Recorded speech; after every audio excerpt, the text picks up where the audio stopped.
Congratulate all the 10 winners of the first round to be qualifying for the second round. I'll invite Dr.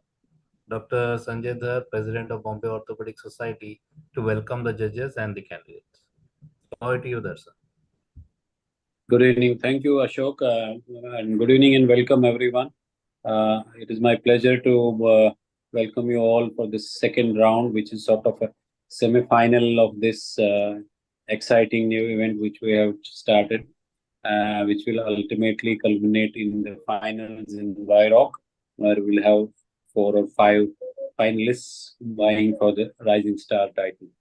So today we have, I think, 5 delegates who are presenting their work, and we have judges in the form of Dr. A.R. Karkanis, a senior veteran orthopedic surgeon who is a great teacher, and we always love him and his insights into orthopedics and teaching.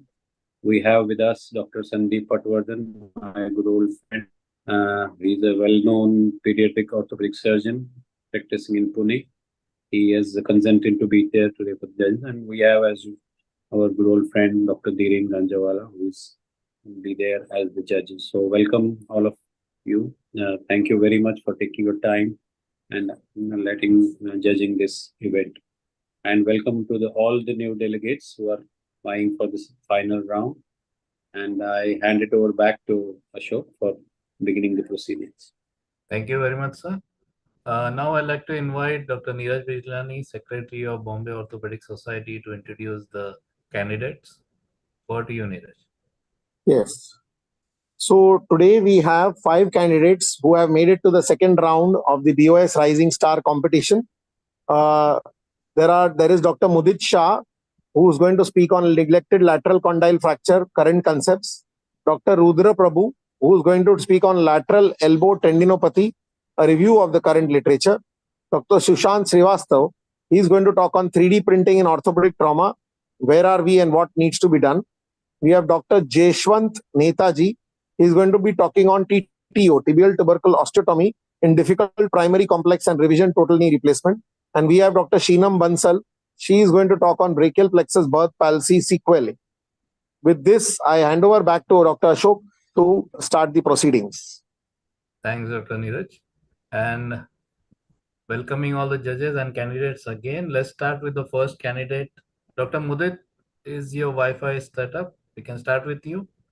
Yeah, I can start, sir. Okay, go ahead, share your screen. The presentations are of 8 minutes, followed by question and answer. So I'm going to time the presentation and announce the time at the end of your presentation. Go ahead, share your screen.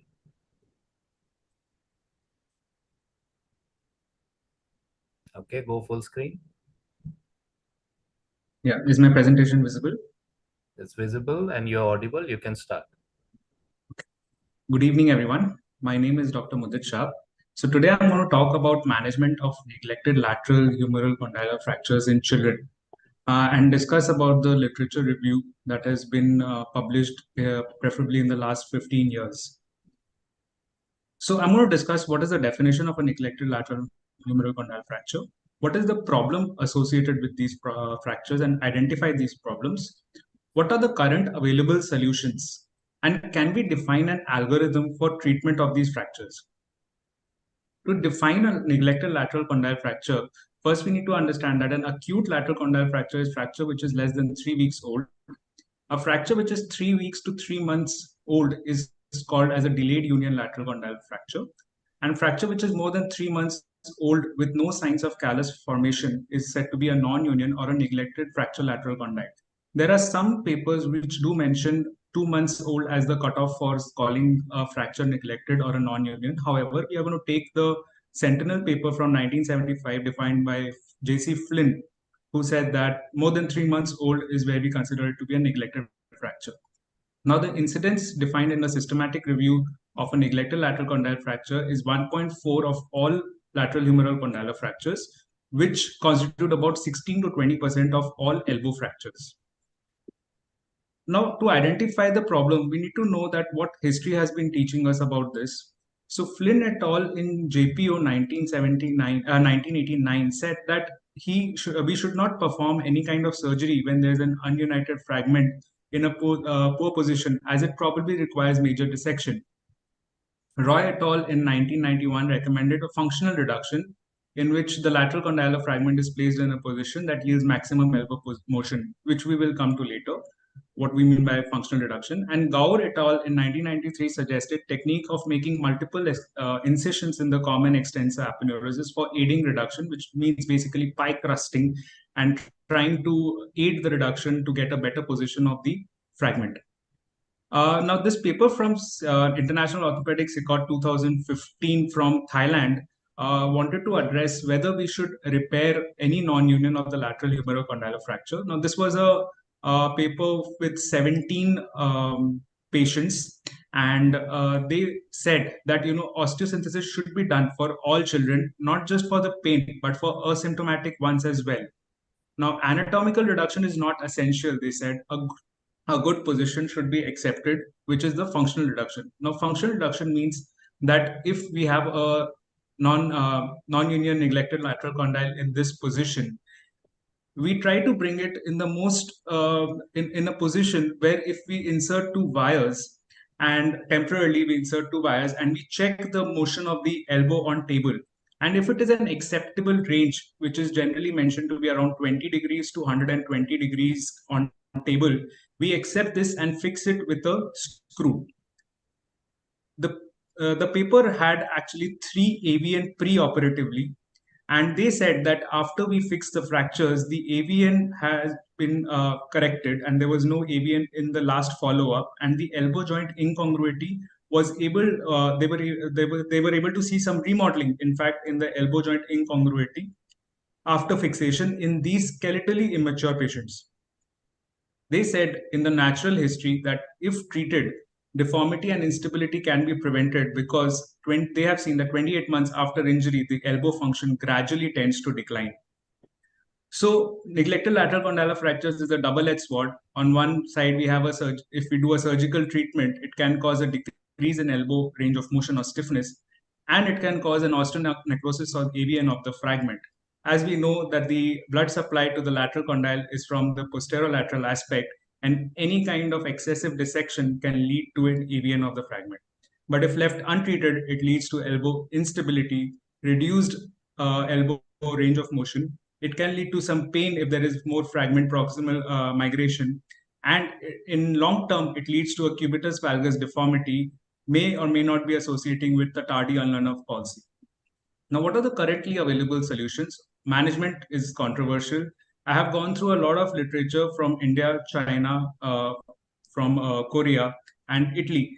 And I have tried to come to a treatment algorithm saying that if the fracture is 3 months to 1 year post-injury, there is an option of going for an anatomical reduction, which is an open technique with fixation, or an open technique with fixation and bone grafting, or going for an in situ fixation with bone grafting, which can be a peg graft taken from the proximal aspect of the olecranon, or an iliac tricortical graft. They can be an in situ fixation without bone grafting.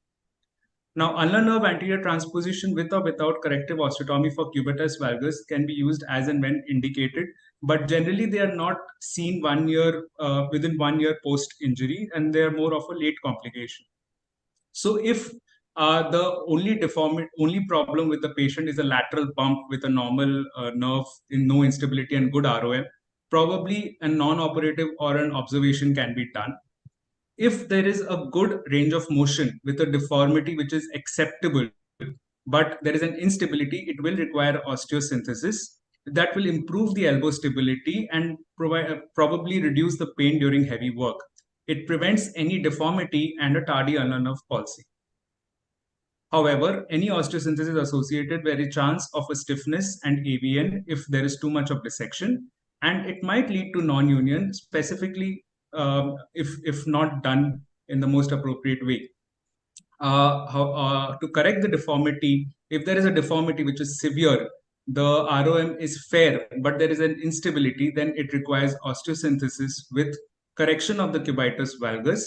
It is a technically challenging procedure which can lead to some secondary deformity and loss of range of motion in some cases. Now, can we define an algorithm? So, less than 1 year, if there is elbow pain, instability, but there is a good elbow range of motion, in situ fixation is a preferable choice. If there is elbow pain, instability with a poor elbow range of motion, we can aim for a good reduction or a functional reduction. What I could infer is that if there is a gap of more than 1 centimeter between fragments, a bone graft is to be used in such cases. When we talk about late complications, when I have gone through the numerous articles, they said that if it is more than 1 year, then pain and instability probably are the factors that come in the early first 3 to 4 years. After that, deformity and ulnar nerve palsy is the major problem. So we go for an in situ fixation with osteotomy and ulnar nerve transposition.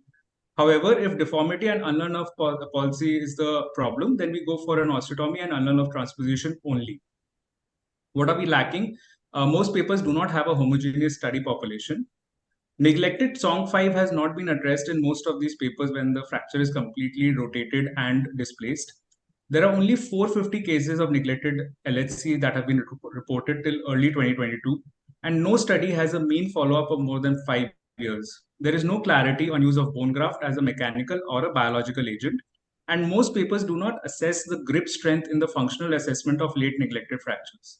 These are my references. Thank you. Thank you, Dr. Mudit, and you finished exactly on time. I'd like to invite the judges now for questions. Kakani sir, you are around? Yeah, so can you hear me? Yes, sir, we can hear you. Go ahead. So what is the classification? Medial to the crista, lateral to the crista? What do you have to say on that, Mudit? So, sir, the classification that most papers have used is the Milch classification to define it. Type 1 and type 2, which is lateral to the trochlea and medial to the trochlea. And there was one paper which mentioned about the fact that Milch type 1, since it is kind of an extra-articular fracture, so they recommend trying to fix that more than doing a corrective osteotomy. So they said Milch type 1 should be, you should do osteosynthesis, and if required, you should do a corrective osteotomy and ulnar nerve transposition. However, Milch type 2, they recommended that it's not required to fix the fracture, but do a corrective osteotomy and an ulnar nerve transposition. That was the only paper so that spoke about the using the classification into a treatment protocol, and that is why I have mentioned in the limitations that they have not, it's because it was not a homogeneous population, most of them were Milch too. And have they said anything regarding examination of the patient under in the anesthesia in the operation theater to know what is the range of movement that is actually occurring at the elbow and what is the range that is occurring between the non-union? Because what will happen is when you fix that non-union, suddenly the patient will get stiffness. Have they said anything on that? Sir, thank you for the question, sir. Sir, I think I should have mentioned that as a limitation of this these papers, that none of them have spoken about range of movement under anesthesia. Of course, everyone has spoken about range of movement prior to taking the child under anesthesia. Maybe about 50% of them have spoken about checking for instability under anesthesia, but not mentioned about the range per se directly, sir. They have, sorry. Shyam, with Shyam. No, sir. No, sir. None of them have mentioned as per my understanding, sir. I might have missed something, but as per my understanding, none of them have mentioned about range under anesthesia. Sandeep? Go ahead, Sandeep. Nice presentation. Can you hear me? Yeah, sir, I can hear you. Yeah. So a couple of points here. One is that, like Dr. Karkhanis has said, though you did not find any evidence of examination under anesthesia before surgery, does literature show that after fixing the non-union, is there evidence that you lose range?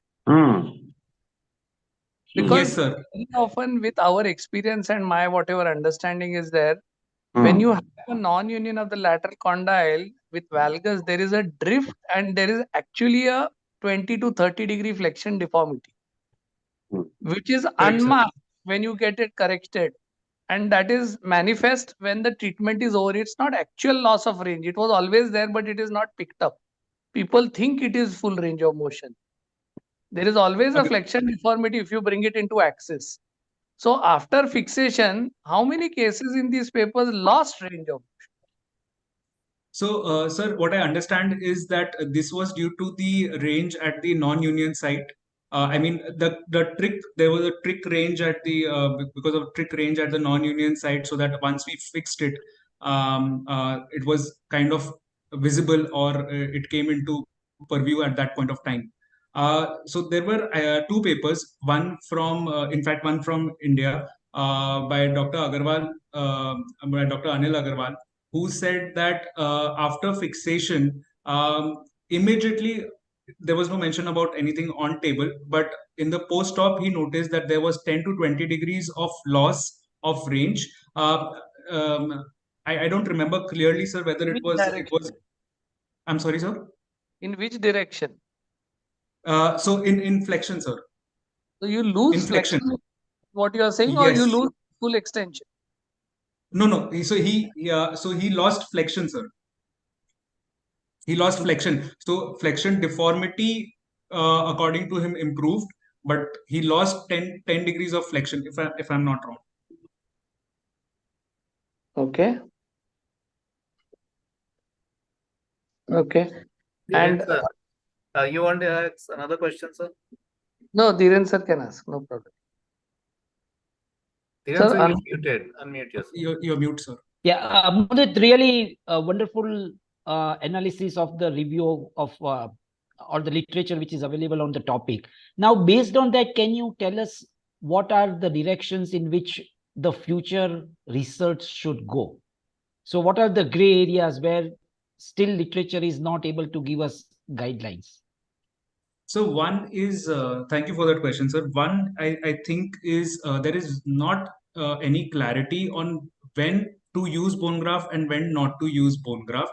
From what I understood is that if there, it is since it is generally a hypertrophic non-union, because the lateral condyle fragment hypertrophies as well as the metaphyseal end has hanging cartilage. So most of when we use a peg graft is, I think, used more as a biological union factor. But there were some cases who have used a tricortical iliac crest graft, and in my understanding, it was used more as a mechanical graft rather than a biological union.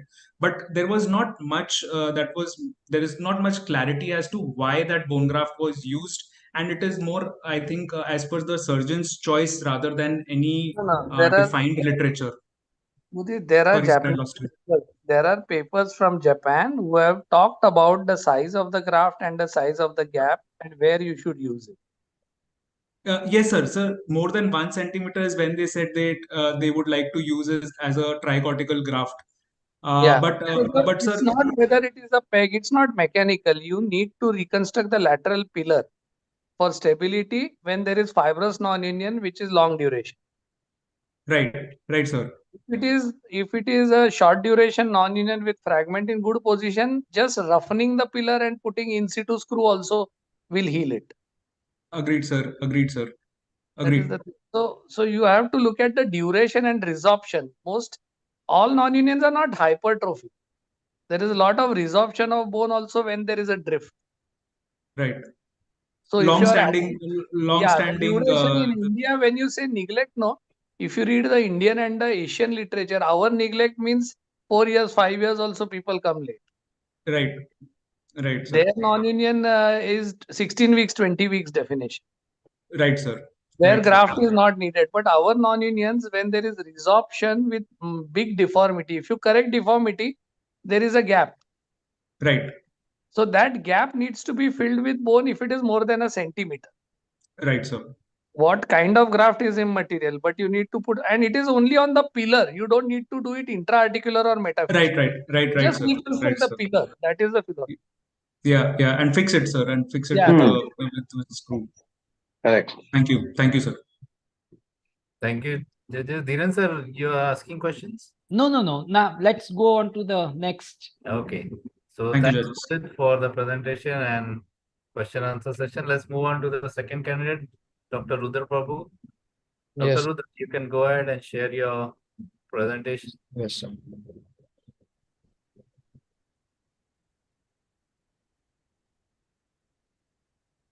Okay, we can see your presentation. We can hear you.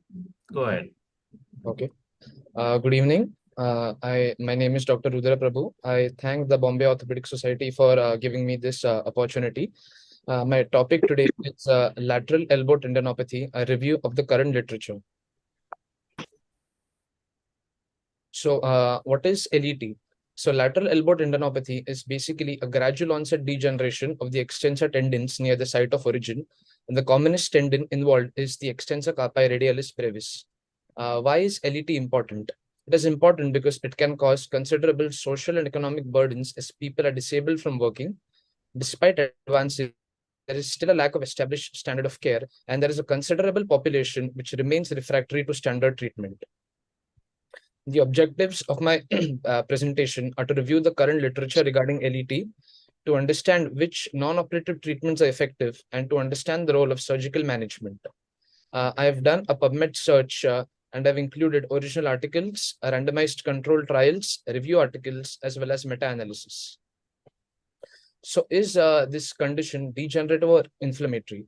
It has always been called as lateral epicondylitis, but recent literature states that it is more of a degenerative process rather than an inflammatory process. A recent MRI study supporting this fact showed that 6% of individuals between 18 to 13 years of age had MRI signs of LET, while these signs were present in 16% of individuals who are more than 70 years of age, supporting the fact that this is more of a degenerative rather than an inflammatory pathology. This condition originates in the ECRB. A cadaveric study done in 2014 supports this by showing that ECRB is in direct contact with the joint capsule, and hence joint loads get directly transferred to the ECRB, resulting in its degeneration. Now, recent studies have also showed that there is a relation between LET and elbow instability. An MRI study published in 2013 included 24 elbows and showed that injuries to the lateral ulnar collateral ligament were more common in the group with severe LET. Another study in 2017 showed that out of 35 patients included in the study, 49 had at least one of the three arthroscopic signs of elbow laxity. The diagnosis of this condition is mainly clinical. The patients usually have lateral epicondyle point tenderness and a decreased grip strength. X-rays are used to rule out alternate diagnosis. The USG is the first line investigation, and MRI findings are useful for selecting the patients for surgery. Coming to the treatment of this condition, physiotherapy is the first line treatment, and although stretching exercises are the most commonly advised exercises, recent studies have shown that eccentric epicondylar muscle strengthening exercises are more effective and are recommended. There is no firm evidence regarding the use of physical modalities such as transcutaneous electrical nerve stimulation or shockwave therapy. Literature says that only low-level and high-level laser therapies have shown to be effective. Counterforce bracing has always been used for the management of this condition. Counterforce bracing helps by inhibiting and dispersing the stresses on the origin of ECRB, thereby facilitating its self-repair. An RCT compared bracing versus placebo and concluded that bracing decreases the severity of pain and helps to improve the elbow function. Corticosteroid injections are very commonly used for the management of this condition. However, literature advises against the use of these injections. A study published in 2016 included around 6,000 patients and showed that corticosteroid injection might increase the risk of failure of non-operative treatment. Another study showed that the strongest predictor of failure of surgical treatment was patients who had more than 3 corticosteroid injections. Platelet-rich plasma injections have been recently tried for managing this condition, and they have shown superior results. A review article included 6 randomized control trials and showed that PRP injections had a beneficial role in the management of LET when physiotherapy was unsuccessful. Another RCT, including 156 patients, showed that a single PRP injection provided greater pain relief and better Mayo elbow performance scores than physiotherapy. There are innumerable studies relating which involve the comparison of corticosteroids and PRP in the management of this condition.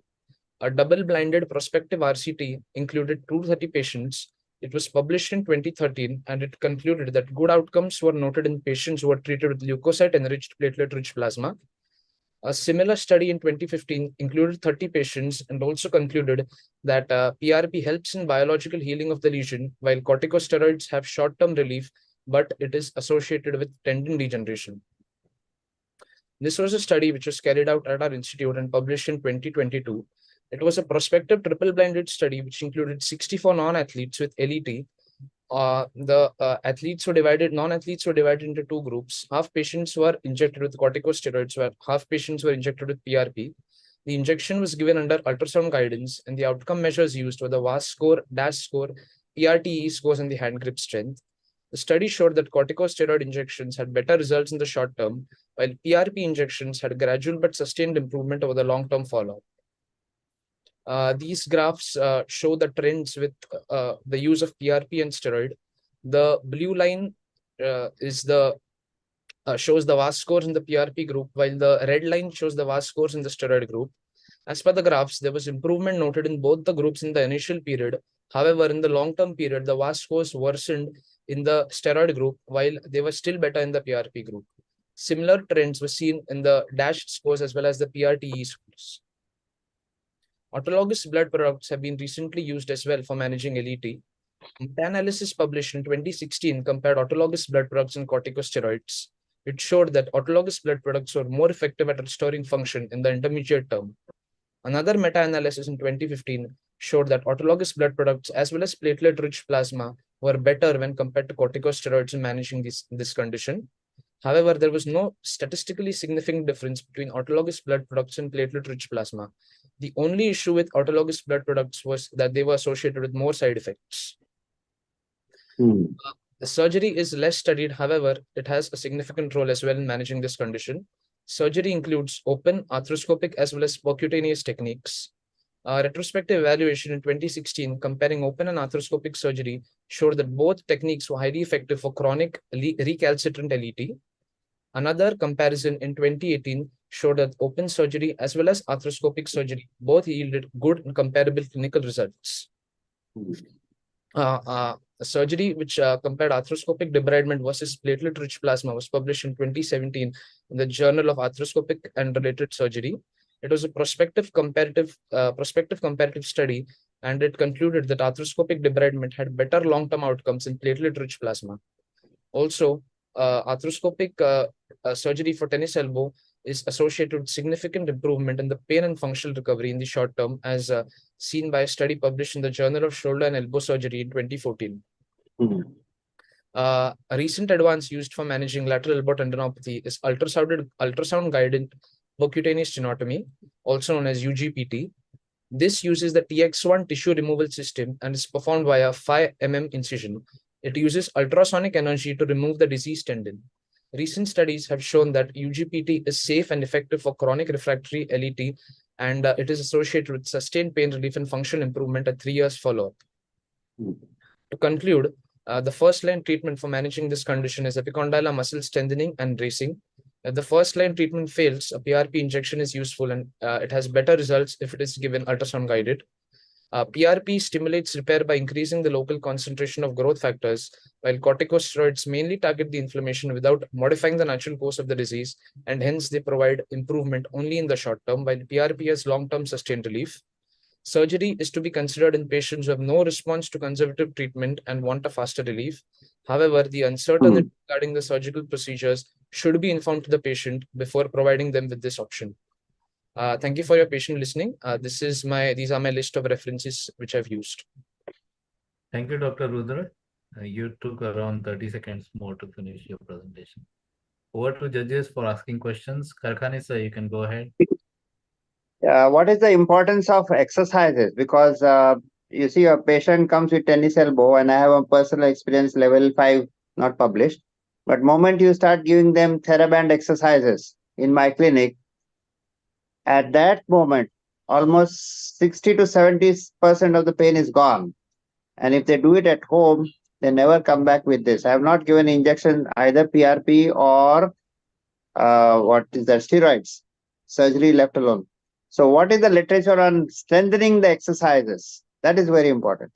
Yes, so thank you for your question. Sir, exercises, especially eccentric loading, has been recommended as the first line treatment for managing this condition. But there is a significant group of patients who do not have relief even after this. And so for these patients, now NSAIDs were traditionally used for managing this, but as literature has suggested that this is more of a degenerative pathology, and hence lateral epicondylitis has been changed to lateral elbow tendinopathy. So the use of NSAID is gradually decreasing, and there is a great proportion of patients who come back despite having temporary relief with physiotherapy. So for such patients, the next step is platelet-rich plasma injection more than corticosteroid injections. Exercises are definitely helpful, but still a great proportion of patients still has complaints even despite having physiotherapy. That is what the literature states.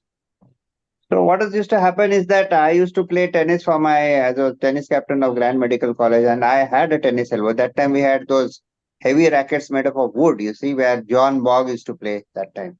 And Yes. one of the senior consultants told me, you take steroid. The other said you get springs from Metro, and I got springs. And next day, the tennis elbow is gone. So what is happening now? The tennis elbow is now, they used to have this backhand, which was by one hand, but now you have a double-handed backhand. So therefore, tennis elbow in tennis players itself is quite less. Is there any literature on that, on backhands? Yes, yeah. Actually, tennis, it is called as tennis elbow because it was seen in tennis players who were playing the single-handed backhand. That is how it originated. But it was just present in about 10% of tennis players who played tennis, and the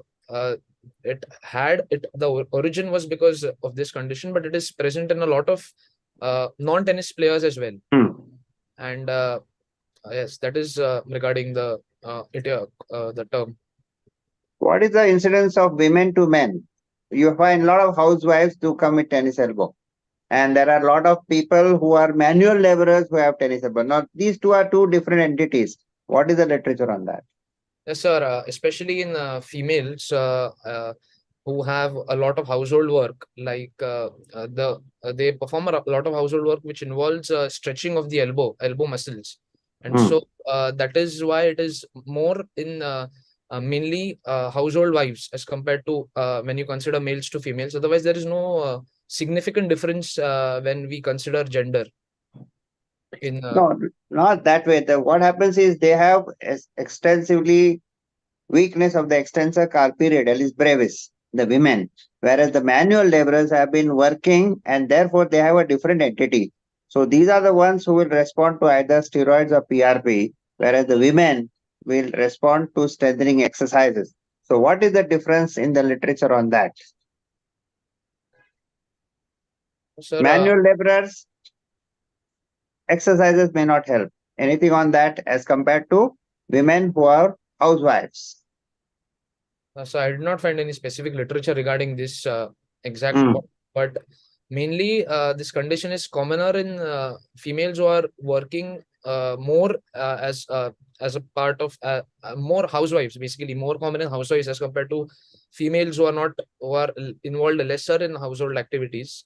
And in manual laborers, again, repeated exertion of the elbow muscles is what is responsible for this condition. Otherwise, I could not find any specific literature regarding your question, sir. So have they said anything on the PRP? How does it act? What platelets have to do with degeneration of the muscle over there or tear? Yes, sir. Yes, sir. There is a lot of literature regarding this. So the main thing is platelet-rich plasma helps to improve the local concentration of growth factors at the site of the pathology, while corticosteroids just help to tide over the initial wave of inflammation. So corticosteroids will definitely give better relief in the short term, but platelet-rich plasma will help to will provide a biological healing of the lesion, and hence it has sustained improvement. So basically, growth factors such as PDGF improve at the local site, and since the main pathology is degeneration of the tendon fibers have worn out. These growth factors help in the regrowth of these injured tendon fibers, thereby providing a sustained relief. So is there any biopsy pre and post to show that there is a regrowth of the tendons which are degenerated?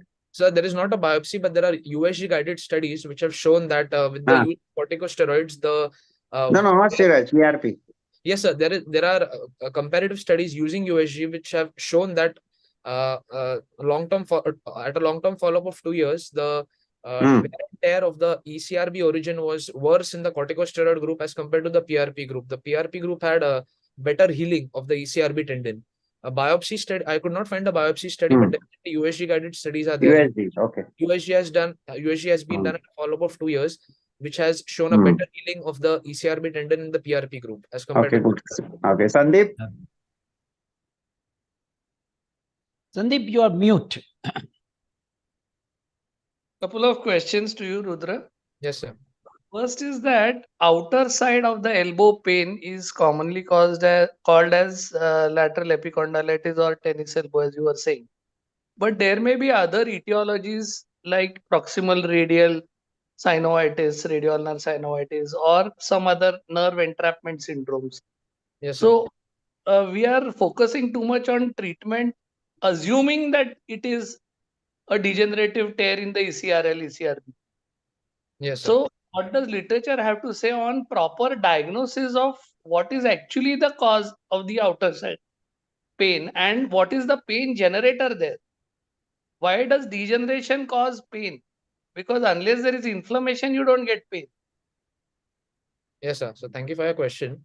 Sir, yes, there are a lot of differential diagnosis for LET. So although it is mainly a clinical diagnosis, additional investigations such as USG and MRI are required before starting a proper line of treatment for this condition. And as you asked regarding the pain generator, there is more of a degenerative component in tennis elbow as compared to inflammatory, but still inflammation is also an important component of this pathology. So because there a paper which says that they have done comparative MRIs in a lot of people, like you said, 16% above 70. Yes, sir. Yes, sir. Some of them may not be symptomatic.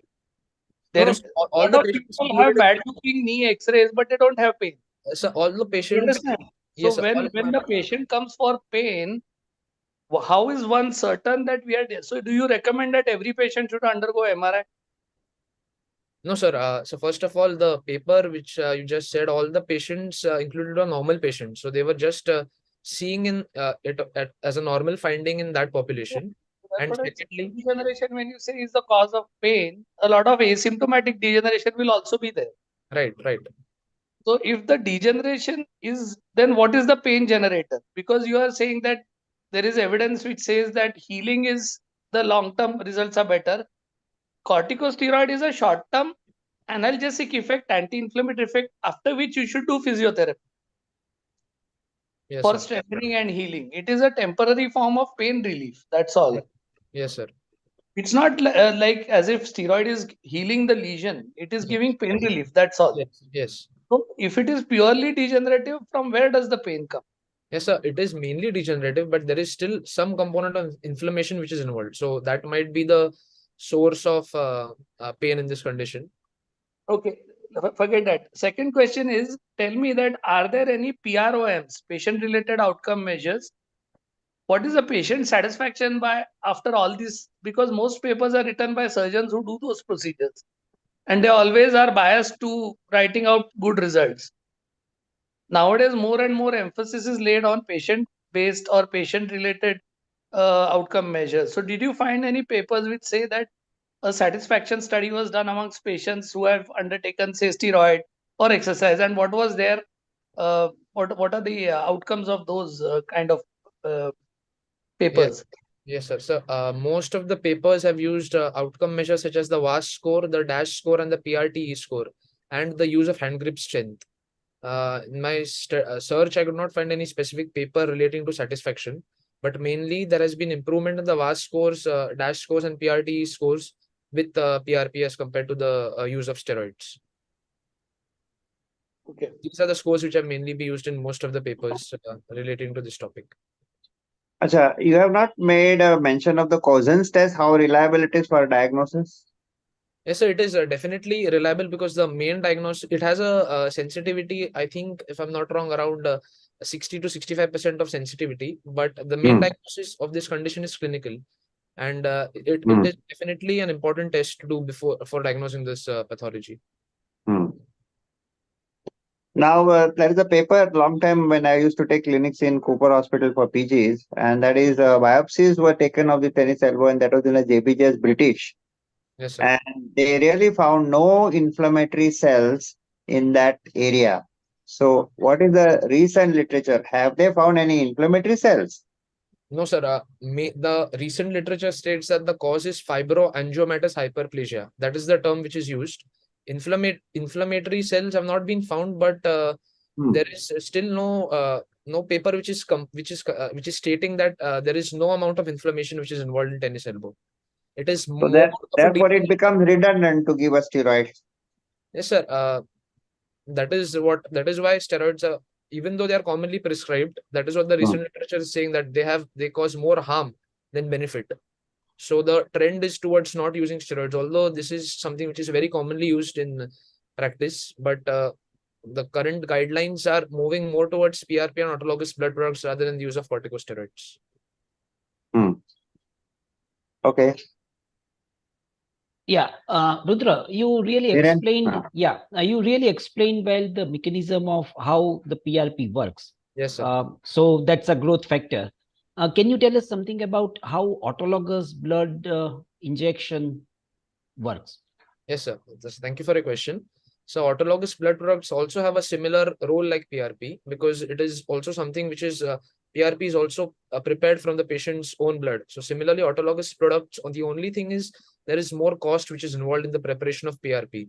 The autologous blood products are comparatively cheaper, but the main mechanism is same. They also help to increase the local concentration of growth factors in the local milieu.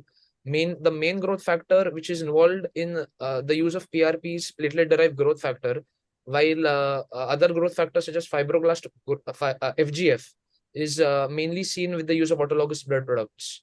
But the mechanism is same. Both help in biological healing of the region.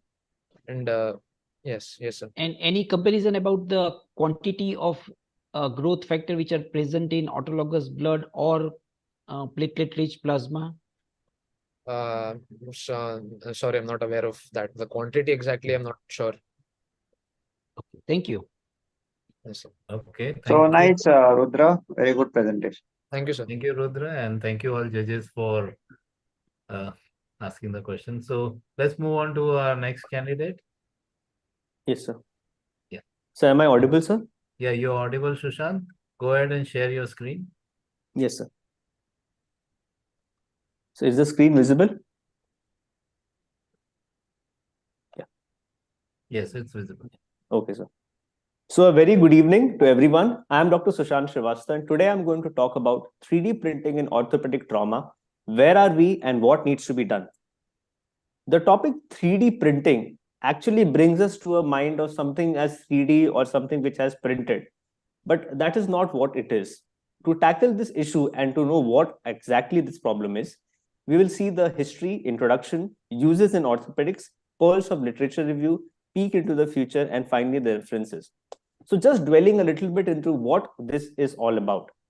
Way back in 1984, Charles Hull was the co-founder of the 3D system, which was basically a stereolithography. Now, this was a system for generating three-dimensional objects by creating a cross-sectional pattern of the object to be formed. In 1988, the fused deposition modeling was done, which is currently most probably used 3D printing idea, which was done by Scott Scrum and was commercialized. Now, one needs to understand that once the patent expired in 2009, there was an exponential growth in the field with numerous low-cost machines being available to the end user.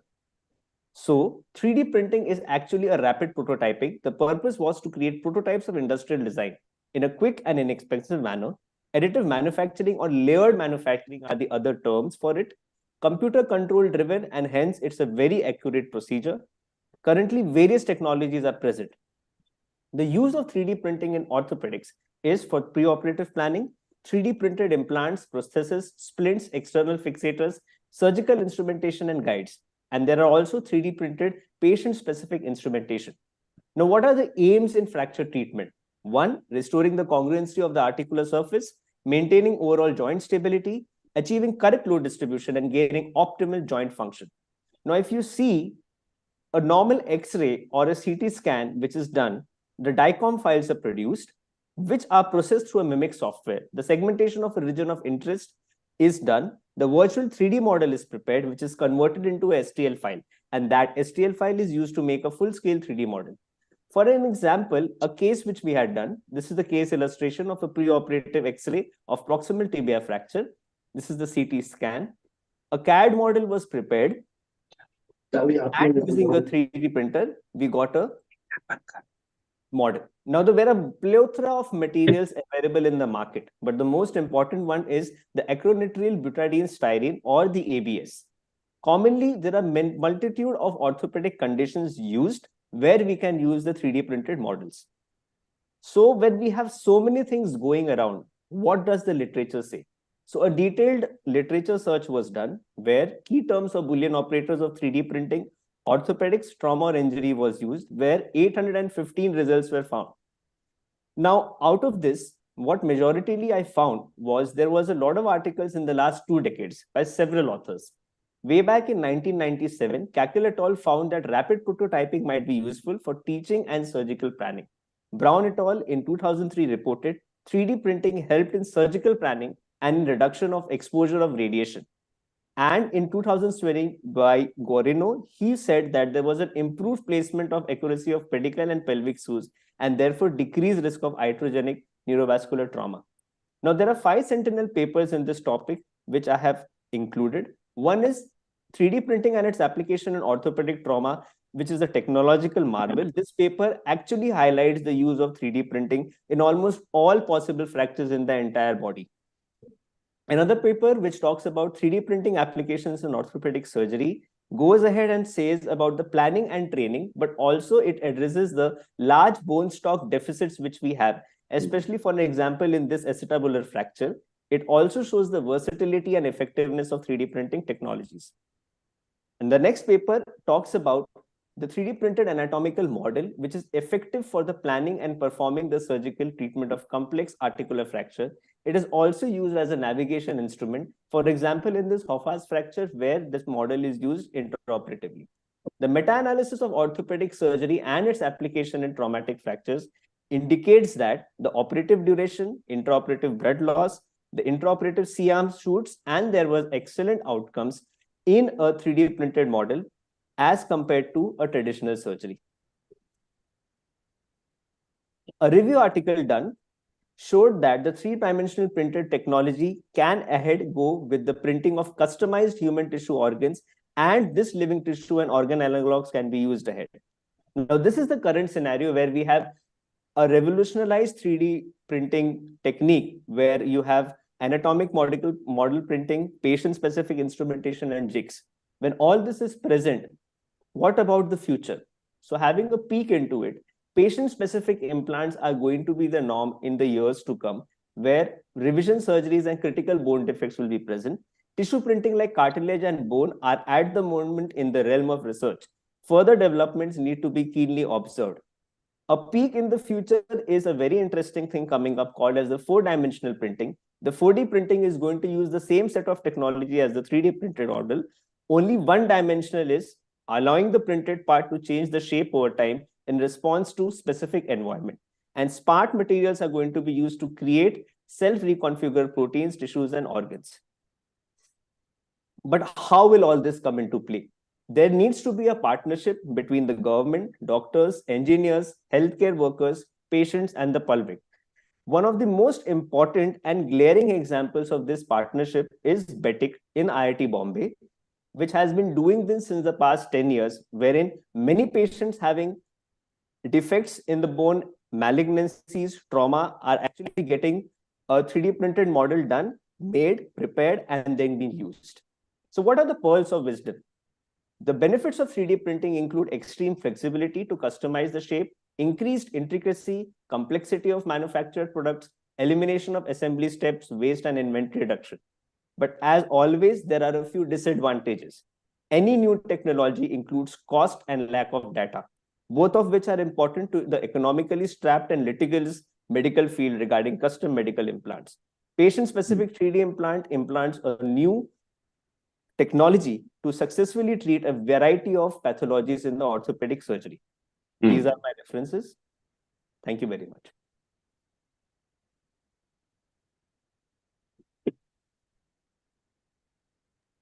Okay, thanks, Sushant. Like to invite judges for questions. Karkhani sir, go ahead.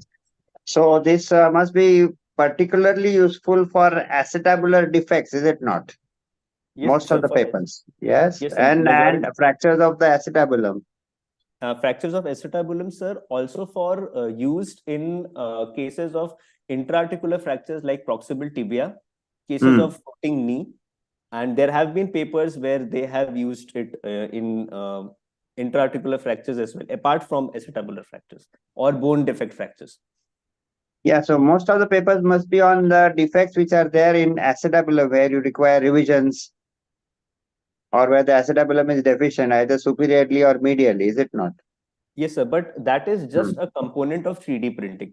That is for bone defect. Majority, the research which is currently seen are the fractures, that is the intra-articular fractures, where they're using this as a preoperative planning or a simulation technique. The bone, yeah. Yeah, so cost effective now, if you see that CT scan itself is costing about 1,200, 1,500. Yes, What is the cost of this 3D and what is the randomized control trial comparing 3D printing with CT scan? Okay, sir. So I have not 3D come. CT scan. Okay, sir. So currently I have not come. Thank you for the question. I've currently not come across any paper which is comparing the cost of a 3D printer, 3D printed model versus a CT scan or the total cost value which is taken care of. Majority of the studies which are there, they are actually using a traditional surgery which is done just with a 3D CT scan, vis-a-vis compared to a 3D model. And the basic specific points which they are talking about are decrease in the intraoperative blood loss. There is a decrease in the Shyam shoots and also increase in the patient response outcome or the function outcome of the patient. So nowhere in the paper, as far as I have concerned or I have seen the literature as of now, have they spoken about the cost. But to answer your point, sir, of course, we have had personal experience in this, wherein the 3D printer, it costs somewhere around 2 to 3 lakh rupees, and it actually is procured by an engineering institute. And also, the model which is prepared, it comes somewhere around 1,000 to 2,000 rupees. So it's an additional cost of 2,000 to 3,000 rupees to the patient, but it is very useful in cases where there are old fractures, places where you have defects in those conditions. So how does it reduce blood loss and the duration of surgery? Yes, sir. So what compared to actually 3D happens, CT? yeah. So what actually happens is majority of the times when a doctor he asks for a 3D printed model, you can actually preoperatively operate on that model. And so with that, you can actually have a pre-contoured plate. You know what type of what size of screws you can use in it. So you have actually done the surgery preoperatively straight away, and then you just have to go in and do it. So in that way, the number of Shyam shoots, the number of the amount of blood loss is decreased. That is how they are tackling this. Okay, Sandeep.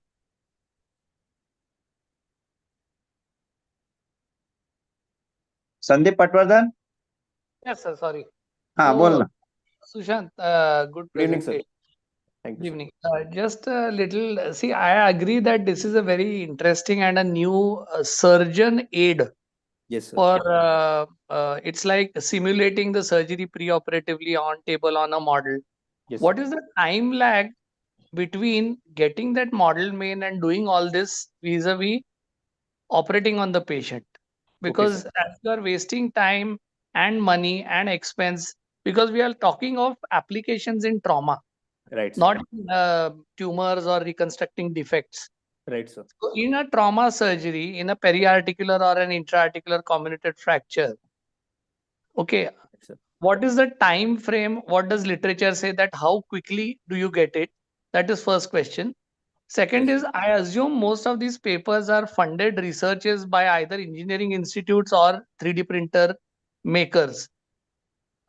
Is there a clinical paper which has said that they have used this in each and every case in a series of so many patients and they have found there is a learning curve? What is the clinical implication paper on the?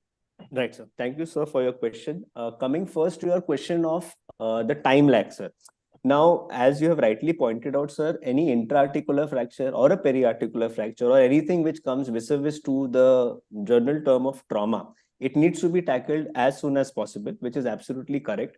But as compared to the time lag, the CT scan which is done on the day of trauma, that DICOM file can be procured straight away. And the printing takes less than 10 hours. So you can have a model with you within 1.5 to 2 days. Now, these are done at institutes and at places which have had certain amount of understanding with an engineering institute or a third vendor party which is doing that for them.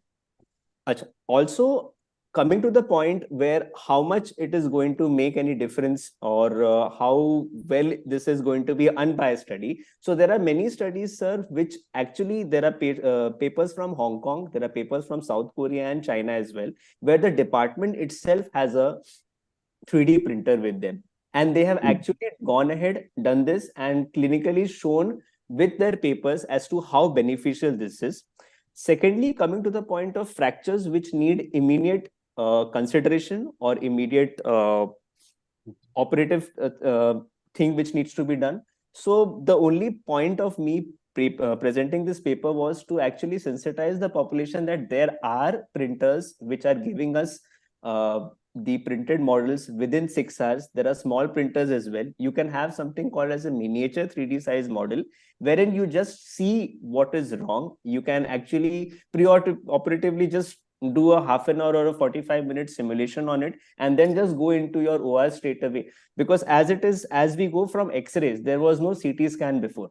And all of a sudden we had a CT scan, and then it made things very simple for us. So Correct, hopefully... but what I'm just asking you is that, see, Yes, sir. with VR coming in, virtual reality, Yes, sir. you can do a VR surgery using a 3D CT and get a feel of how you're going to achieve that reduction. Yes, Why sir. do you actually physically need to print a model? Ultimately, it's the surgeon's imagination and skill. He just Right, needs to orient his mind to the fragments and the anatomy in a better way. Yes, It's sir. like a Lego. You're creating a Lego and practicing on it and then doing the surgery on patient Yes, in sir. the hope that you get better reductions, lesser blood loss. I agree. It's absolutely a good tool, but then it may happen that it becomes a teaching tool, Yes, sir. not So very that is... practical to be used when VR comes in and you can do all this virtually. Yes, sir. So VR is one of the upcoming things in artificial intelligence which is coming up, and that may completely make this thing of using a 3D printing, to simulate the surgery pre-operatively. That is one component. Manufacturing implants with 3D printing and all is a different ballgame altogether. Yes. So that was a part of my topic, sir, and I had shed some light about it. But it is not a foolproof method completely just for orthopedic trauma or just for making a preoperative implant. Yeah, maybe with more and more postgraduate seats now, most of the residents will operate on 3D models only. That way it will be useful, not on patients. Thank you, sir. Yeah, Sushant, yes, all the indications which you mentioned are probably for the pre-operative planning, for Yes, better sir. understanding the fracture geometry and all that. What about the 3D implants, the 3D printed implants? Yes, sir. So what is the status of that? Yes, sir. So the thing is, when we have actually done the preoperative simulation or the surgery, and we have actually come to know the mold of the implant which can be used for this particular surgery, it takes approximately 3 to 4 days to actually go ahead and make that implant. Now, majoritarily what happens is in local settings, which is there, we can actually go ahead and ask for a pre-contured plate. Now, for example, a proximal tibia fracture, which we can actually go ahead and operate after 3 to 4 days, because there is always a chance of swelling unless and until there is more amount of blebs and everything. Just giving an example for a proximal tibia fracture. So pre-contured plates and screws of a proper size can be obtained from the manufacturer, and these takes approximately 3 to 4 days. So taking aside of 12 hours of actually printing your model and 3 to 4 days of surgery, so you are actually prepared to do a surgery in a case of, for example, a proximal tibia fracture within 7 days, which is vis-a-vis a good amount of time to do a proximal tibia. As it compares to other fractures or the fractures of necessities, there will be a challenge of procuring plates then and there vis-a-vis within 24 to 48 hours. So plate production actually requires around 3 to 4 days. So that is one technique, or that is one drawback, apart from a high cost, apart from being an added-on investigation or added-on cost for the patient or the hospital. This is one thing which many of the manufacturers and a lot of research has been going on as to really cut down the time. Yeah, just a quick question. Like the 3D printed implant are as strong as the implant which are made in a conventional way? Yes, sir, absolutely. Because they are using the same amount of material. If it's a titanium-based implant, they're using a 3D printer which is having a titanium-based component, and they're making that implant. So the material it's a titanium material, but basically, if you look at the technology, it's a layer by layer. The layers are added. While if you look at the titanium plate, they are made from a flat plate and then exactly sir. So that is a very pertinent question, and which is also lacking in the research. That is, they haven't checked for the durability and the feasibility and also the breakability of the implants which are 3D printed vis-a-vis the traditional implants. There have been no such paper as much as according to my knowledge, sir. Okay, thank you. Thank you, sir. Sushant, I would like to have a question with you. So as you mentioned in your presentation, started in 1997, even before that, 3D printing and the revolution that happened in 2009 when it became public. It is more than 20 years. You said 2 decades. And still, there are no concrete indication for 3D printed implants or 3D printing technology. I mean, a concrete indication where you say this is essential. Okay. You cannot do without. There are no indication as per now in orthopedic, not only in trauma, anywhere, where it says that 3D modeling is essential. Are there any?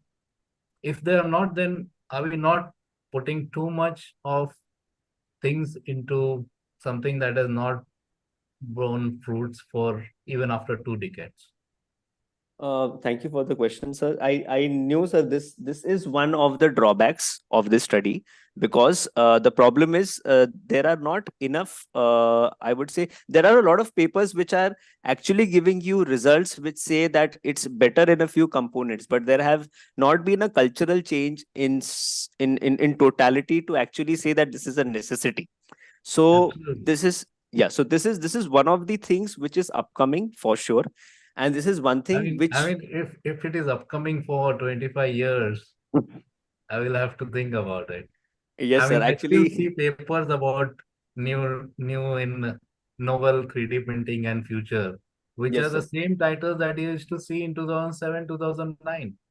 Yes, sir. So now I guess mostly what would happen is that it has basically 3 wings. 3D printing has 3 wings. One is preoperative stimulation, one is for teaching, and other is for customized made implants. So research. maybe one, I think most of the 3D printing things are used by universities or research groups. Yeah. So publish papers, academia. I think isn't 3D printing limited more to academia than to clinical application? It has found more application in academia than in clinical practice. What is your view about that? Sir, see, if you come to now the current market, especially in India or in Southeast Asian countries, not every practitioner or a medical college will actually boast of a 3D printer with them. Okay, so no. See, suppose if an OAM or CM is essential for a surgery, you will have. So if 3D printing establishes itself as an essential technique, of course the hospitals will buy. Right. So that is not an issue. That is not the argument. So the only thing is, it's not completely a necessity when it comes to treating a orthopedic trauma or a fracture, but being a subset of orthopedic training, that is preoperative planning or simulation, or also for teaching on patients. Now, this is something which will completely take away cadavers. Now, there are changes, or there are things which are happening where there are a lot of companies who are coming up, especially Germany. Sushant, And personal question. What will you yes, sir. prefer? A cadaveric dissection with your own hands or a VR? I would any day prefer a cadaveric dissection, sir. Absolutely. That answers Also, everything. I think I don't have any more questions. And since the time is less, let's move on. Thanks, yeah, thank Sushant, you. and thanks Thank you, sir. everybody for questions. Let's move on to Jeshwanth Netaji for his presentation. Share your presentation, Jeshwanth. Yeah, we can see, we can hear you. Yeah. Okay. So good evening to the respected faculties. I had a wonderful presentation. Yes. My topic today is I am Dr. Jeshwanth from Ganga Hospital. I am an FNB in orthoplasty. My topic today is tibial tubercle osteotomy in difficult primary complex and in revision TK. I would like to start this presentation with this quote: "He who fails to plan is planning to fail." It is said by Wilson Churchill. Whenever we see a patient in OPD, in today's day, we think how it will happen after 15 years to the patient and what will happen immediately. These two things we see it in a orthoplasty OPD. Introduction. TTO is nothing but an extensile approach for TK. It was initially it was being done in starting of 1900s itself, but more came into popularity in 1980s after this publication of osteotomy of tibial tubercle, a technical note by Dorin EMG in the Journal of Bone and Joint Surgery. It is used for adequate exposure in stiff knees and when there is an inability to dislocate a patella without the risk of patella rupture, and in revision knees, and in cases in which after the lateral retinal column releases, the patella is small tracking. What an orthoplasty surgeon needs to know. While dealing in stiff knee and revision knee, there will be a need for extensive approach. Not always, but there are 50% of chance that has been that we need an extensive approach. So we need to know it. Stiff knee, there are two types of stiff knees are present. One is stiff knee in extension and stiff knee in flexion. Usually the stiff knee in flexion types are all flexes after the anesthesia, but stiff knee in extension are difficult cases which does not flex after an anesthesia. These are two cases which are difficult complex primary knees. One on the left side is a rheumatoid knee, which will have an flexion of 0 to 20 degree after anesthesia, and another one is an ankylosed knee. And these two knees definitely will need a different approach or an extensile approach. And these knees won't bend.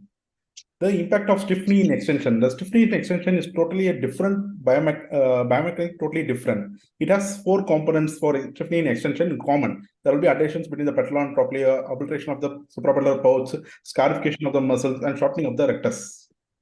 In revision decay, if at all, we need to remove a well-fixed stem in a case of infection of our female component loosening. We have to do an extensive release, and we have to do an extensive given physical force to remove the stem. But with the use of a TTO, we can remove the stem plus cement easily. And if we try without an extensile approach, this will happen on the right side of the presentation. There is a patellar tendon rupture, in which we encounter very common when doing a tight knees or when exposing a tight knee. The revision surgery is not a second time of primary implant surgery, but it is a very complex issue for an orthopedic surgeon to deal with in orthoplasty. What are the surgical approaches available? One is snip approach, quadriceps snips, and another one is inserts quadriceps BOA-plasty, and third one is a tibial tubercle osteotomy. All these three comes with different advantages and disadvantages. And contrasting literature is present on the functional outcome of the stiff knees and in the revision knees. And most of the stiff knees and most of the revision knees in the recent literature, there is a rise in the satisfaction level among the revision groups because of the improved implant constraint and improved implant stability. And there are two seminal papers which was published in 2005 and 2017 by Dr. Ashok, only dealing with the stiff knees and ankylosed knee, and tibial tubercle osteotomy was a key tool in these two papers for stiff knees in extension and ankylosed knee. And This TTO is very less done all over the world, and because why is the reason? Because this type of cases of ankylosed knee and full stiff knee extension are very less and only seen in a developing or developing nations. Now, what is the aim of this review? To assess the functional outcome and complications in patients undergoing total knee arthroplasty by TTO. My two main objectives is only two. One is to see the outcome, and two is the complication. Because whenever we want to do a TTO, I want to know what is the complication when I'm cutting a bone and putting a screw. My method was an electronic database search by PubMed and Ovid, and my level of evidence was RCTs, systematic review, cohort, and case control studies. The literature for stiff knee extension is very less, and out of those 5 studies, 3 of the studies were from Indian population, and 2 are from Japanese population. And all this Indian population had this stiff knee with less than 50 degree of range of motion, and stiff knees with full ankylosing, and stiff knees in extension. And it is less commonly seen in developed nations. TTO and revision knee literature. The TTO for revision knees is being published recently because of the use of the long stem. People put a long stem and fix it for a primary revision, but when a patient comes for a re-revision or third-term re-revision, fourth-time re-revision, we have to remove the stem, and there is no other option. VY plasty won't help, quadriceps plasty won't help. Only option left is tibial tubercle osteotomy. The clinical outcome, whenever what is the importance of this clinical outcome in tibial tubercle osteotomy? Previously, it been not done by a routine orthoplasty surgeon because of fear of the screw pullout and the complications involved in intraoperative and immediate post-op. But recent literature has said that tibial tubercle osteotomy is a safe procedure, and it has been advised as a best surgical approach and technique of choice when done correctly. There's a recent meta-analysis published in 2022 says that the knee society score and the functional outcome is very good in the patients with total TTO when compared with quadriceps snips and quadriceps snip VY plasty. Is TTO an approach for stiff knee in stiff knee? Yes, it is usually recommended in ankylosing in extension and stiffness in ankylosing extension and stiffness in extension and pedal above because it increases the quadriceps length. Sometimes we proximalize the tibial tubercle fragment to increase the length of the quadriceps, which will aid in full extension and flexion. Extension lag. This is the reason why TTO came up, because in quadriceps snip and quadriceps VY tendinopathy, there will definitely this study is an RCT published in COCR, which showed a definite decrease in extension power. That is, extension lag was present, but it was not present in patients who had tibial tubercle osteotomy. This was the only reason which TTO came up.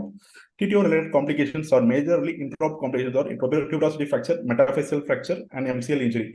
Post-operative non-union of the fragment, implant failure, that is screw breakage, not the processes, and the metaphyseal stress fracture, which occurs in the immediate post-op region. Complication rate. The complication rate for a TTO, which is published in 2018, is 20%, 20.9%. And in that, the first complication is post-TKA stiffness is the most common cause. But the recent meta-analysis says it favors, and some studies say it outweighs the benefit, it outweighs the risk-benefit ratio.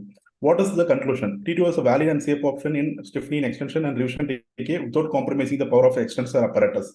Less post-operative complication in recently published articles, that is after 2010. TTO is just an approach. By doing a TTO, it is not shown in the literature that the functional outcome will increase. Other than quadriceps VY plasty, functional outcome is same for TTO. Long-term functional outcome is same for TTO, quadriceps snip. Only quadriceps VY plasty has a decreased functional outcome in cases of revision. These are the references. Thank you, sir. Thank you, Dr. Jeshwanth. I think you finished on time. Yes. Over to Karkhani, sir, for questions. Over to you, sir.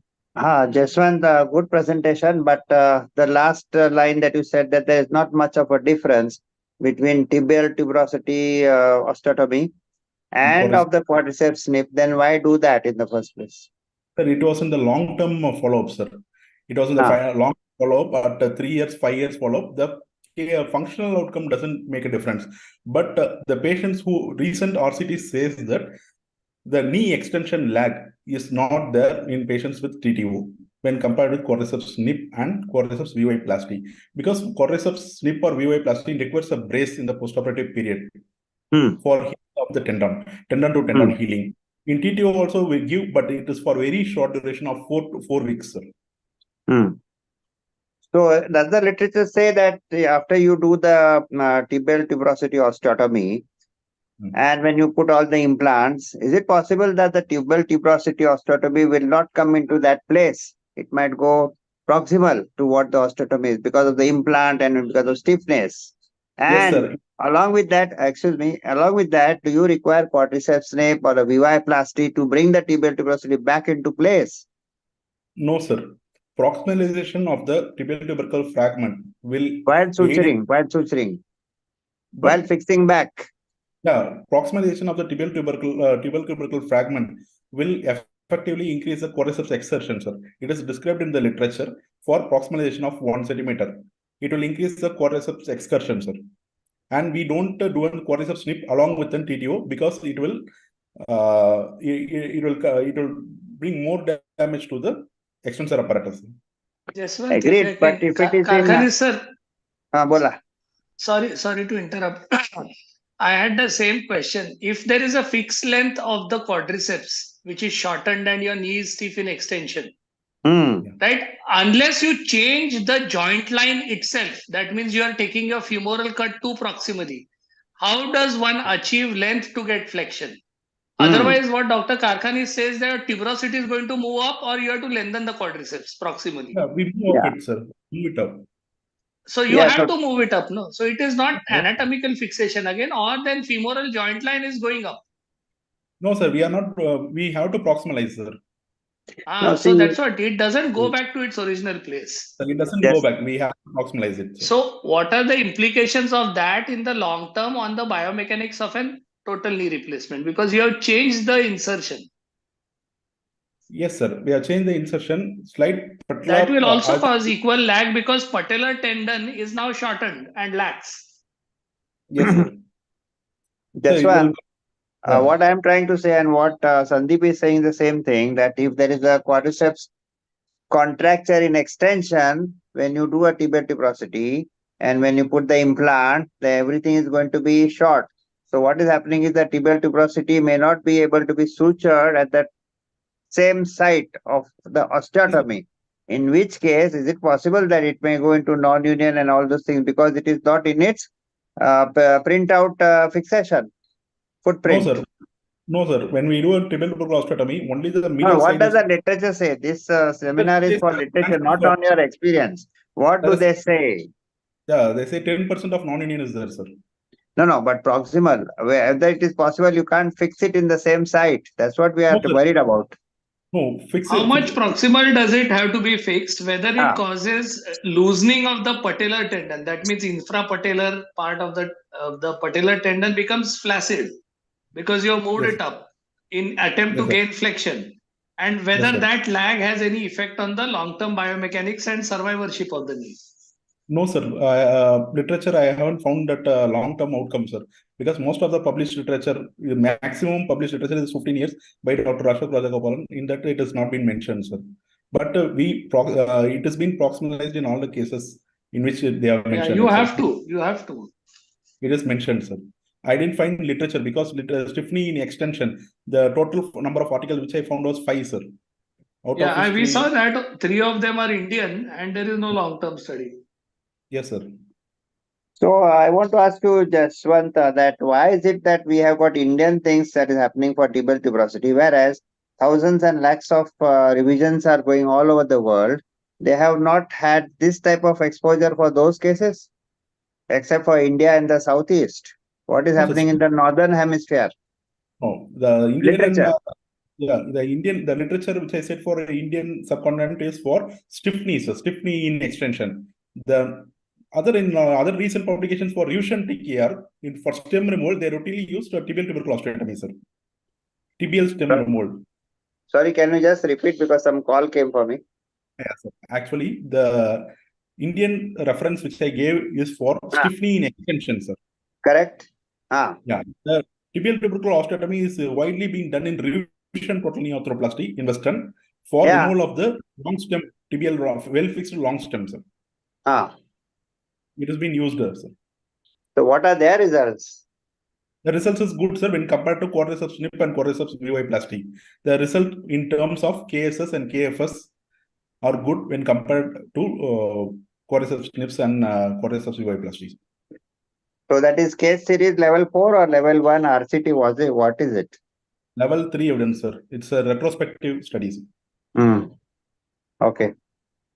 Because I have no more questions for you now. Anybody else? Yeah, just one. One question. Instead of doing a tibial tuberosity osteotomy, why not to carry out a lengthening or the procedure at the patellar tendon? I'm not talking of doing anything at the quadricep level because that will definitely lead to quadricep inhibition and weakness. But doing a procedure or like something like a Z plasty of patellar tendon, and that gives the equally good exposure and everything we can do it what we are doing with tibial tuberosity. And if you require Z lengthening, that will also give something similar to what we do it with proximalization of the tibial tuberosity. Sir, I haven't read any literature and I heard about it, sir. But what is my understanding is tendon to tendon healing is very long, and then the tendon injury is more, tibial tendon is very short and stout. And in the cases like this, it will be already in revision knees and all, the tendons will be damaged, and trying something over the patellar tendon will definitely result in rupture. What I feel is, but literature I haven't seen it of, sir. This procedure. Thank you. So I think Jeshwanth, then it is possible that if the patient, the arthroplasty surgeon is finding that the knee is stiff and probably he has done a quadriceps snip and something is not happening, instead of rupturing the tendon, it's better to do a tibial tuberosity osteotomy. Sir, but yes. Sir, in literature, I haven't read about both quadriceps snip and tibial tubercle osteotomy, sir, done simultaneously.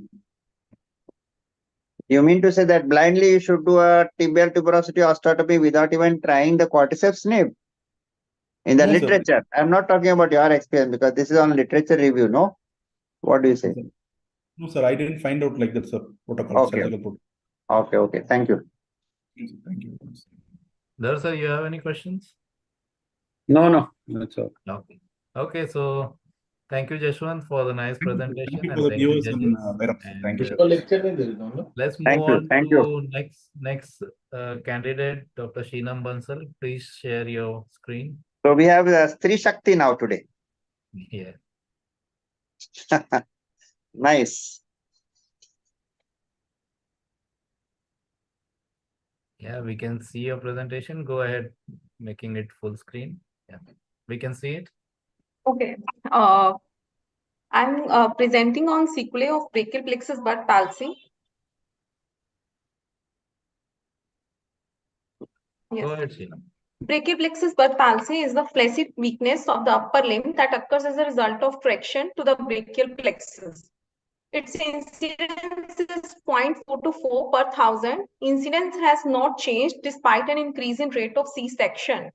10% patients have permanent weakness. Atypical postures can be seen in proximal humeral physeal separation, clavicle fractures, and radial nerve palsy. Botulinum toxin for the treatment of co-contractions have been described in the literature. One patient, this is a comparative study between Botox injection in biceps and triceps. One patient showed no response to Botox injection in bicep and and didn't develop anti-gravitational strength. This is a study published in 2014. Local Botox injections can be beneficial except for those with a considerable passive range of motion limitation. This study came with this conclusion. This paper was published in 2018. This paper concluded that subscapulary slide technique can be effectively used for the internal rotation contracture, and 29% patients required additional postoperative intervention. This study was published in 2013. This study showed how age and condition of the joint affects post-operative internal rotation decrease, that is congruent and age less than 2 years. This study was published in JPO 2019, and it concluded that 9 out of 20 patients underwent a derotational humeral osteotomy to improve midline function after anterior soft tissue release and tendon transfer surgery. This paper was published in 2019 of Journal of Shoulder and Elbow Surgery. This publication compared the arthroscopic and open release of internal rotation contraction and didn't found any significant result. This study was published in Journal of Hand in 2022, and it compared single versus double tendon transfer in C5, C6, C7 palsy, and consider performing one tendon transfer surgery in these cohort of patients to further decreasing midline function, but it was not a significant difference. This publication was published in JPO by us. This concluded that strength of internal rotation is maintained after minimal invasive subscapularis release. This publication was published in 2019. It concluded that anterior release technique shows comparable results with the posterior subscapularis release, and with we can do anterior release with only 5 millimeter incision, and so it is not invasive. This publication was published in 2015. Concluded that surgery improved passive external rotation, active abduction, and hand to neck function, but did not change the abduction contracture. So we need to do some extra procedure for the abduction contracture, that is putty. This publication was published in 2014, and this reported a new surgical option with the rewarding results for the humeral derotational osteotomy. We can do external fixation percutaneously and cannot affect the deltoid. This publication was published in 2005, and this was about effect of tendon transfers on the glenohumeral development by Peter Waters from Boston Children's Hospital. This concluded that no profound glenohumeral remodeling occurs after tendon transfer surgery. And in 2010, Peter Waters came up with a different study, and they said that joint reduction by arthroscopic or open techniques can lead to joint remodeling. And this publication was published in 2020 by Andrea Brewer from Boston Children's Hospital, and she came up with joint reduction combined with tendon transfer can lead to remodeling, but without joint reduction, glenohumeral joint remodeling is not possible. This paper was read in one conference in 2022, Pediatric Orthopaedic Society of India. In this publication, it was also showed that after reduction of the joint, glenohumeral remodeling occurs. This publication was published in 2019 by Turker Özkan from Turkey. They came up with the new technique, that is switch technique, to improve pronation and radial deviation in brachial plexus bud palsy patients. And here is the procedure. This publication was published in 2021 by Atkan Aydin from Turkey. They concluded that satisfactory postural and functional improvement can be achieved with the use of pronating radius osteotomy for patients with severe supination contractures, not less mild contractures. The mild contractures, they told bicep rerouting procedure is there, but there should not be tricep weakness. For the tricep weakness, we can do brachioradialis rerouting pronator plasty. This study was published in 2022 by Atker Aydin. They came up with brachialis muscle to tricep transfer for the elbow extension and came up with significant improvement. This is a new technique for treating elbow flexion contracture. This is a modified OK procedure and has resulted in statistically significant improvement in the elbow flexion contracture. This publication was published in 2023. This is the long-term outcome of bicep rerouting and performed. This should be performed before passive pronation is reduced beyond neutral. Now the conclusion is, a surgeon must ask the following question before doing any procedure in brachial plexus bud palsy: which muscle is functional or which is lost? What is the priority function to re-establish? which muscles are available. Among the available muscles, which ones have adequate excursion and adequate tension and adequate line of pull. And the best age for shoulder reconstruction is generally younger than the elbow reconstruction. And future direction is we can do triplanar osteotomy with the help of CAD software. And with this software, corrections were obtained in adduction, extension, and either internal or external rotation depending on the initial deformity. And we can do glenoplasty also. And motion analysis of shoulder is very important to reach a good outcome. Thank you. Thank you, Sheena. So, You finished before time and inviting Karkhani sir for questions. So, dear. yeah, I'm not a brachial plexus specialist, but then if you open the new Campbell, let me see what is transferred, which muscle to which muscle. That entire thing has been removed and replaced by a neurotization. That is, they join this nerve to that nerve. So, Dr. Sheenam Bansal, are there any literature on neurotization where they join this nerve to that nerve in yes, this there are a lot of and you have not told us about it then. Yes, sir, there is very vast literature. My topic was only sequelae, and in the sequelae, we treat usually after 2 years of age. So I didn't touch the neurotization part. Okay, so yours is beyond 2 years, so that is out of question. You want to say that? Yes, sir. From your review of literature, correct? Yes, sir. Sir, Yours it is was more- about sequelae, so I didn't So yours touch is more it. than 2 years, so it will not matter as that's what you're trying to say?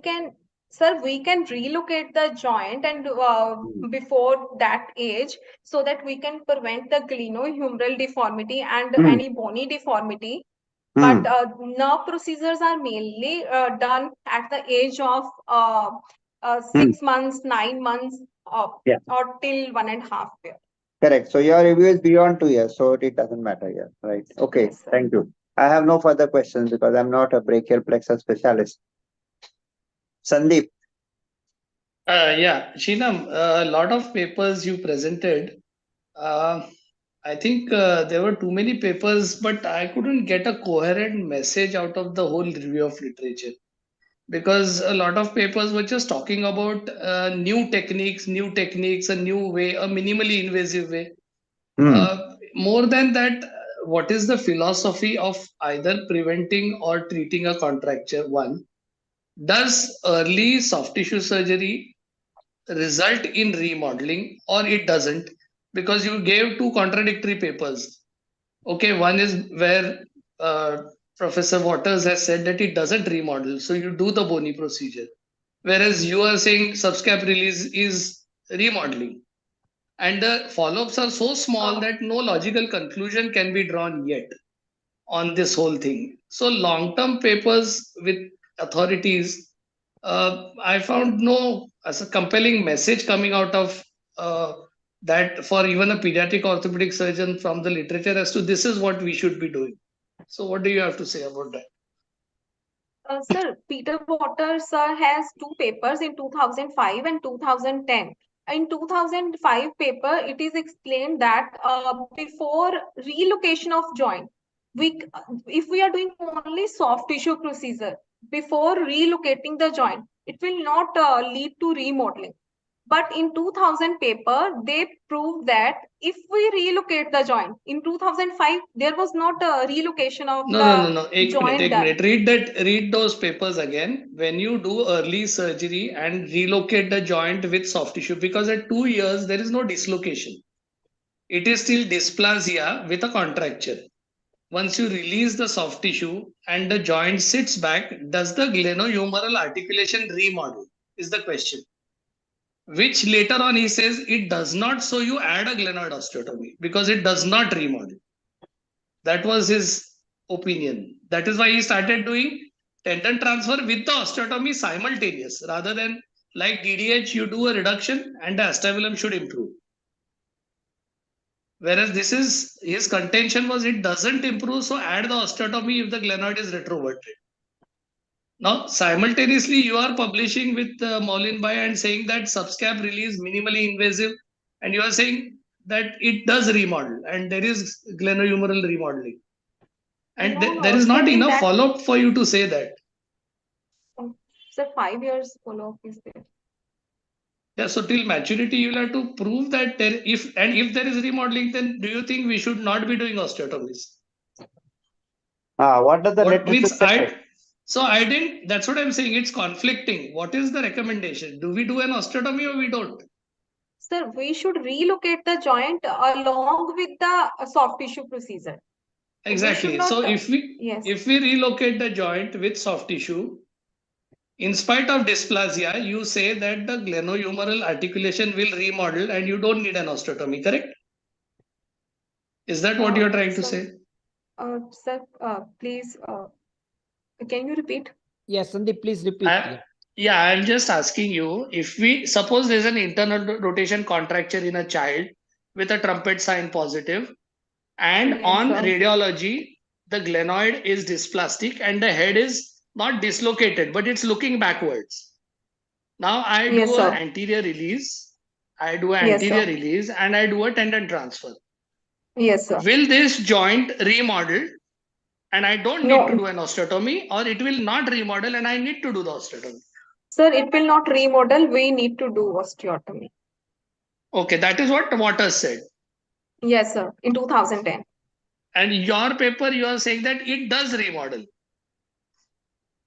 Sir, it depends on, sir, in our paper also we relocated the joint.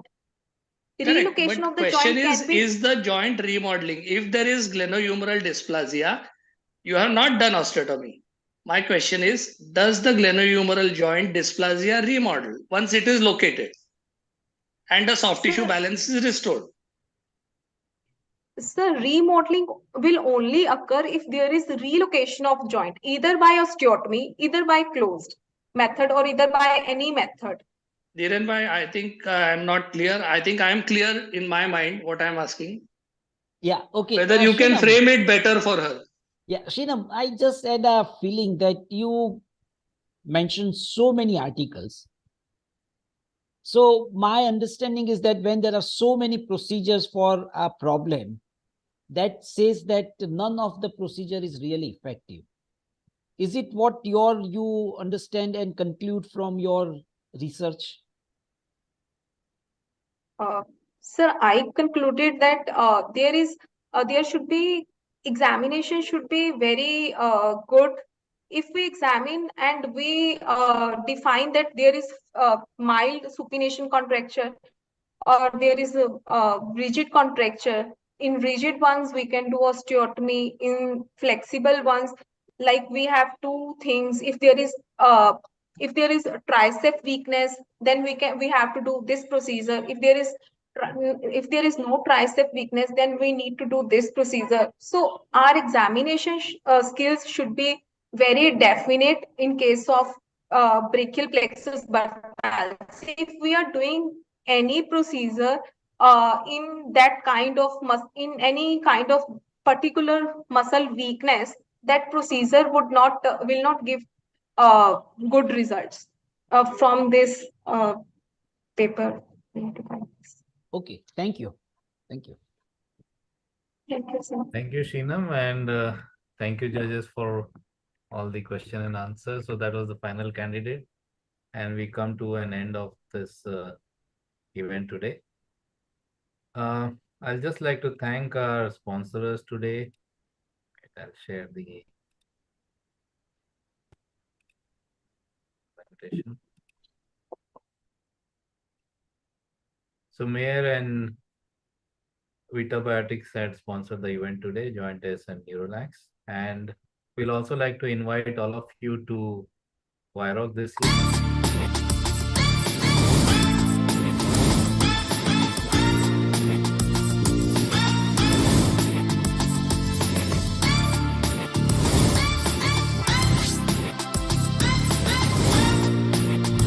अरे Ashok music मत बजा.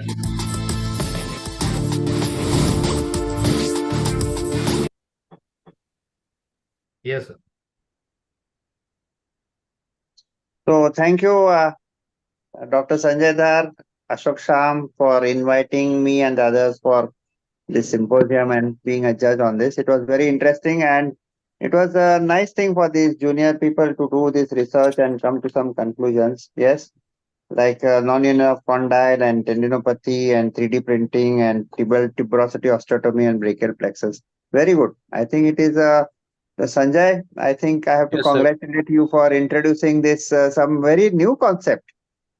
Yes, which I have Thank not you. seen before. This And I is don't for think the that when you were the Viroc secretary, you did that 20 years ago. Yes, yeah. nice. Very innovative, very nice. Thank you, sir. Thank you. It is all basically let these juniors come to the forefront and take over. Yes, Give yes. them proper space. Thank you, sir. Yeah, Thank that's you, what's happening in Dr. T20, is it not, Sanjay? Yeah. They are replacing the seniors by new No, techniques. it's good that BOS is giving platform for youngsters, and I can see that they are so confident. I Ah, don't Yeah. think I was so confident at that age at all, or had access to so many journals, or having read so many, I could talk in front of other people. So yes, great initiative. It's a very good idea. yes, Thank you, yes, Sandeep. yes. Thank you very much, all Congratulations. of you, to be there for this event. Yeah, Thank you thank you. very much. Thank you. Thank you, Bye. Sanjay, Bye. and bye. Bye. Goodbye.